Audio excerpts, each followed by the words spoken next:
Actors के फिल्मी फैसले करते हैं मैनेजर्स। शाहरुख इनकी राय के बगैर फिल्में साइन नहीं करते। प्रियंका की टीम सबसे बड़ी।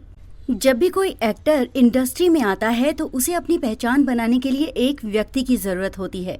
वो व्यक्ति एक्टर और इंडस्ट्री के बाकी लोगों के बीच एक कड़ी का काम करता है। इस व्यक्ति को सेलिब्रिटी मैनेजर या टैलेंट मैनेजर कहते हैं।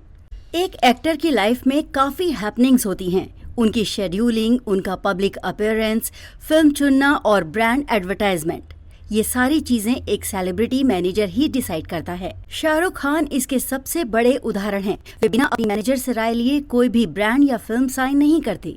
इस बार के रियल टू रियल में हम सेलिब्रिटी मैनेजर, जिन्हें टैलेंट मैनेजर भी कहते हैं, उनके वर्किंग प्रोसेस को समझेंगे। एक्टर्स किसी मैनेजमेंट एजेंसी के तहत अपने लिए सेलिब्रिटी या टैलेंट मैनेजर हायर करते हैं। हमने दिवंगत एक्टर इरफान खान की मैनेजर रही मनप्रीत बच्छर, आयुष्मान खुराना और विजय वर्मा जैसे टैलेंटेड एक्टर्स को मैनेज कर चुकी रानी मूल से बात की।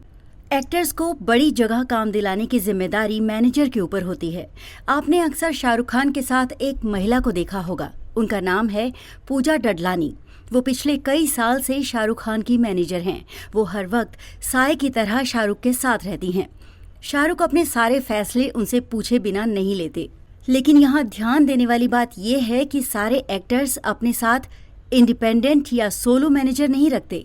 वो अलग अलग एजेंसी से मैनेजर हायर करते हैं जो उनके लिए एक तय समय तक काम करता है। इन्हें टैलेंट मैनेजर कहते हैं। टैलेंट मैनेजर का काम होता है एक्टर के लिए काम ढूंढना, उनकी ब्रांडिंग करना और उन्हें बड़े बड़े स्टूडियोज के लिए ऑडिशन दिलवाना। हो सकता है कि एक टैलेंट मैनेजर के पास एक टाइम पर एक से ज्यादा एक्टर्स को मैनेज करने की जिम्मेदारी हो, लेकिन सोलो मैनेजर्स के साथ ऐसा नहीं होता। वो एक टाइम पर सिर्फ एक ही एक्टर के साथ काम करते हैं। वो किसी एजेंसी से नहीं जुड़े होते। देश में कई टैलेंट मैनेजमेंट कंपनियां हैं जो नए और लीडिंग स्टार्स को मैनेज करने का काम करती हैं। इनमें से एक है कलेक्टिव आर्टिस्ट नेटवर्क।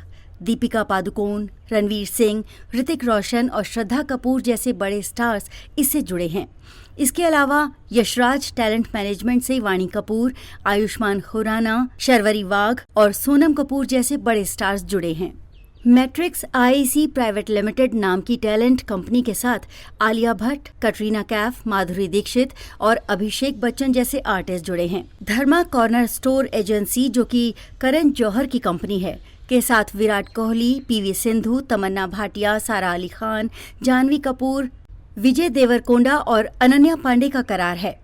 मैनेजर्स ही एक्टर्स को ऑडिशन तक पहुंचाते हैं। एक्टर्स टैलेंट मैनेजर से संपर्क करते हैं। ये टैलेंट मैनेजर उन्हें अलग अलग जगहों पर हो रहे ऑडिशंस का पता बताते हैं। एक्टर्स उस जगह पर जाकर ऑडिशन देते हैं। अगर सिलेक्ट हो गए तो टैलेंट मैनेजर ऑडिशन ले रही प्रोडक्शन हाउस से बातचीत शुरू करते हैं। अब उस बातचीत का एजेंडा क्या होता है हम बताते हैं। Fees. Talent manager production house से एक्ट्रेस की फीस पर बात करते हैं। अगर फीस कम मिल रही है तो मैनेजर उसे लेकर मोल भाव यानी नेगोशिएशन भी करते हैं। उन्हें एक्टर की तरफ से पहले ही बता दिया जाता है कि वो उस पर्टिकुलर प्रोजेक्ट के लिए कितने रुपए फीस चाहते हैं। प्रोजेक्ट के लिए एक्टर कितने दिन उपलब्ध रहेंगे, इस पर भी बात होती है। मैनेजर आर्टिस्ट का पूरा शेड्यूल नोट करके अपने पास रखता है। उसे जानकारी होती है कि एक्टर किस डेट को खाली है और किस डेट को किसी अन्य प्रोजेक्ट पर बिजी है। इसी हिसाब से वो सामने वाले को डेट्स देता है। Legal formalities. प्रोजेक्ट साइन करने से पहले कुछ कानूनी कार्रवाई भी होती है। एक्टर को प्रोजेक्ट साइन करने से पहले कुछ पेपर्स पर साइन करने पड़ते हैं। ये सारी कागजी कार्रवाई पूरा कराने का जिम्मा सेलिब्रिटी मैनेजर उठाते हैं। एक मैनेजर के लिए ये सबसे अहम काम होता है। सेलिब्रिटी मैनेजर रानी मूल ने कहा, कभी कभार प्रोड्यूसर्स एग्रीमेंट पेपर्स में बेवजह की डिमांड लिख देते हैं। अगर एक्टर ने उस पर साइन कर दिए तो उसे प्रोड्यूसर्स की वैधानिक और अवैधानिक सारी बातें माननी पड़ती हैं। ऐसे में यहाँ सेलिब्रिटी मैनेजर का रोल बहुत हद तक बढ़ जाता है। उन्हें पेपर्स ध्यान से पढ़ने पड़ते हैं। जरूरत पड़ने पर लीगल एडवाइजर से भी सलाह लेनी पड़ती है।